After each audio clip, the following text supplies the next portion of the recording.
As you can see, suspect is being punched. One is kneeing one, while the other one is holding this person down. Another punch, another punch. Hello friends, welcome to Look and Live. You are now here with Pastor James Devallon. In the perspective today, we are going to talk about this video of this white man who was beaten by the police but did not get any attention from the media. However, I did make a short video. YouTube quickly shadow banned that video. I think I got 120 views from it, which on average I could easily get 5,000 to 20 something 9,000 views on a short.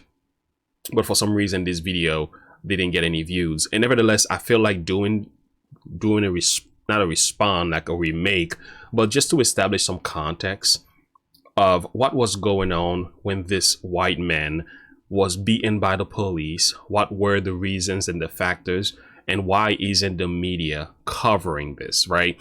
Why is it such a taboo subject? You know, don't make mention of this one.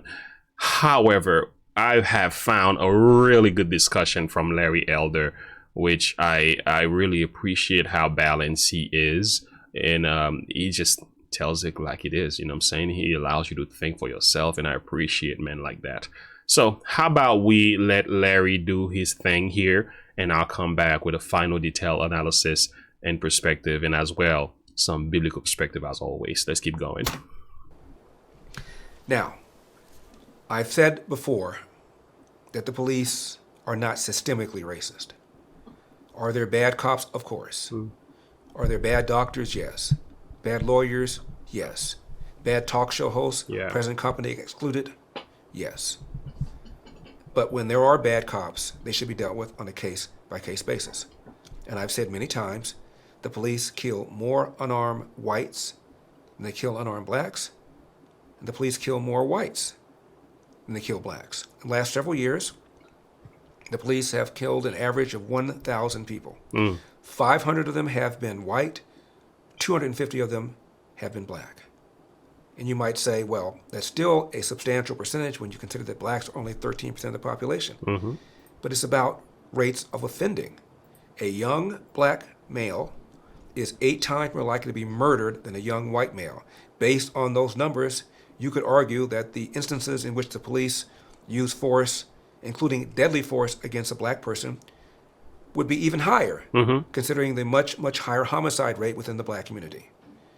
Now, this is a video of Arkansas officers, 3 of them, they all appear to be white, beating a suspect who appears to be white. As you can see, suspect is being punched. One is kneeing one, while the other one is holding this person down. Another punch, another punch. This is still very hard for me to watch. I know there's context, and he's going to establish that and showing what were the reasons why this had happened. But despite all the context, I have a hard time watching this. I could care less about skin color, to be honest with you. I have a soft spot in my heart for humanity. You know, it's just, I don't know, I'm just having a hard time with this one. Anyway, let's keep going. This is in Mulberry, Arkansas. And the deputies involved are Levi White, Zach King, and Theo Riddle. And they're on top of the suspect, whose name is Worcester. And the lawyer for 2 of the cops said the sheriff's department has a lot more video that's not yet been released. It says Deputy White was responding to a person matching the description of the suspect, and that suspect threatened to cut a woman's face off with a knife. Mercy. According to the statement, while checking this man's false identity, the suspect became irate and viciously attacked Deputy White by grabbing him by the legs, lifting him up, and body slamming him headfirst on the concrete parking lot. The lawyer says that the deputy struck his head on the concrete, and the suspect then got on top of another deputy and began striking him in the back of the head and face. Deputy was incapacitated momentarily, but remembers getting repeatedly hit in the head and then seeing the suspect fight with 2 other officers. The lawyer's statement goes as follows. Such a violent suspect cannot be allowed to remain unrestrained, and all necessary force is authorized to arrest this type of violent suspect. The amount of force authorized under the law is always relative to the offense the suspect commits. End of quote. Wow. The deputy. Could you imagine if this was said about a black suspect, or just as blunt? This is, somebody in my comments said the table has been turned, right? What was considered racist toward a black man has now been normalized and overlooked, sugar-coated for the white man. The question is, who determines when racism really exists, when evil, and when is it ever okay for something to be highlighted or for something to be ignored? Who makes the call? If we're talking about a human being, we must place value on every man. It's just the way it is. All were created by God. All have been Jesus paid the price for ransom for the sins of the world, right? Not for a particular race. He died for humanity. We are all one brethren. So when one particular class, whether he is black or white or Spanish or Chinese, is being looked upon as insignificant or used and abused, or a level of injustice, that should get our attention. If we are human, we should not have this double standard, or I just think when it comes to white, not just police, but white men having experienced these type of situations, there is barely any talk, and that to me bothers me, because we're talking about humanity here. I could care less about the color of a man's skin. What I'm talking about is this is a human being, right? So yeah, that's kind of where my frustration lies and my argument is coming from. Suffered a concussion as a result of the attack, according to his lawyer, circular swelling and bruising above his right eye, and is currently suffering from concussion symptoms. That's crazy. The three law enforcement officers have been taken off duty, and the sheriff's office confirmed that 2 of the deputies have been suspended, and there is an investigation into their conduct. Meanwhile, the Southern States Police Benevolent Association, the union, supports the deputies. The point again here is, if this had been a black suspect, there we go. We know the officers' names. They would be discussed endlessly. Yeah. CNN would be there. MSNBC Hee Haw would be there. Van Jones would be there. Don Lemon would be there. Yeah. Black Lives Matter would be there. Yeah. And there will be some riots too. We start burning businesses in those neighborhoods, right?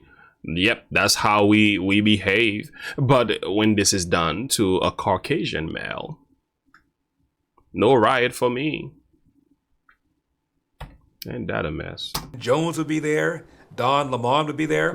Black Lives Matter would be there. It's hypocrisy. That's just simply what it is. It's a double standard full of hypocrisy. That's true bigotry from my perspective. Because it's just that, do you care about humanity, or do you care about skin color? Is this about humanity? Is this about people? Or is this about a narrative that you are looking to uphold. I mean, what kind of nonsense is this? But since all the parties involved are white, got 10 million views on YouTube. Yeah. But I bet you didn't see very much about it on your nightly news, did you? Why? Because the suspect was white. And never mind, twice as many whites are killed as blacks by the police. Never mind, twice as many unarmed whites are killed by blacks. If it's a white person, he's just a dead fly. And one more time, we talked about this yesterday. According to policemag.com, we can stop right here as he does his commercial, but that was the point I wanted to make when I spoke about this video. This is injustice. This is nonsense. This is not right. And I wanted to lend my voice to say I'm totally against it. And this is not how we are to be. Black Lives Matter ain't saying nothing about some of this nonsense, but I'll tell you something. I'll say something, and I'll use the little bit of voice that I have and little bit of platform that I have to say this is wickedness, right? And I'll tell you how God feels about it.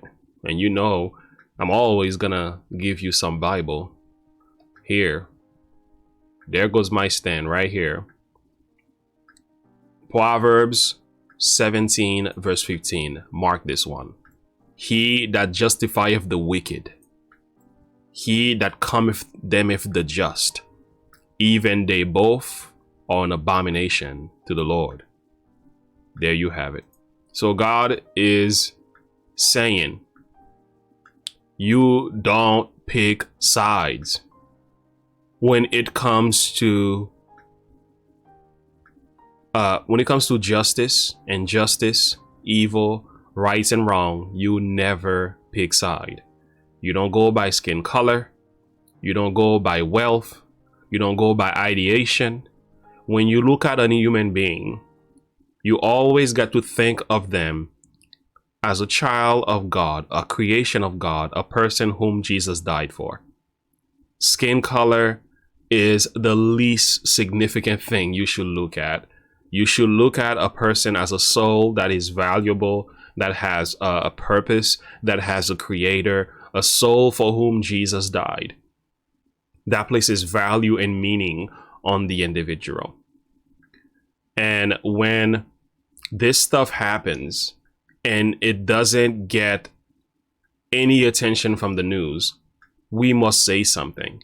Because if we're not careful, we are starting a trend here that could potentially go in a direction where we don't want it to go. And voices must be lifted up in protest against this level of corruption. And I'm hoping this video shed some lights on this stuff to say I totally condemn this, and regardless of skin color. But the fact that the news is so silent, it really got under my skin. Why are we silent about this? Because he's a white man.